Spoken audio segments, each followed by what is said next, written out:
জগতে প্রত্যেক ব্যক্তির কোনো না কোনো দুর্বলতা অবশ্যই আছে। যেমন কেউ খুব অধিক বেগে দৌড়াতে পারে না, কেউ অধিক ভার গ্রহণ করতে পারে না, কেউ কোনো অসাধ্য রোগে পীড়িত হয়ে পড়ে, তো কেউ বিদ্যাপাঠ স্মরণে রাখতে পারে না। এরকম অনেক উদাহরণ আরো আছে। আপনি কি এমন কোনো ব্যক্তিকে জানেন যার সমস্ত প্রাপ্তি ঘটেছে, কিন্তু আমরা জীবনের একটি দুর্বলতাকে জীবনের কেন্দ্র বানিয়ে ফেলি, যে কারণবশত হৃদয়ে দুঃখ আর অসন্তোষ ঘিরে থাকে সদা।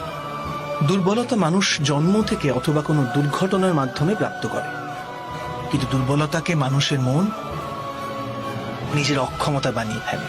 কিন্তু কিছু ব্যক্তি এমনও হন যারা নিজের পৌরুষ আর শ্রমের দ্বারা সেই দুর্বলতাকে পরাজিত করে দেন। কি বিভেদ আছে এদের আর অন্য লোকেদের মধ্যে? আপনি কখনো এর বিচার করেছেন? অতি সরল উত্তর আছে এই প্রশ্নে।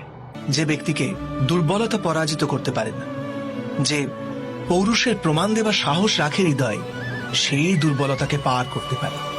অর্থাৎ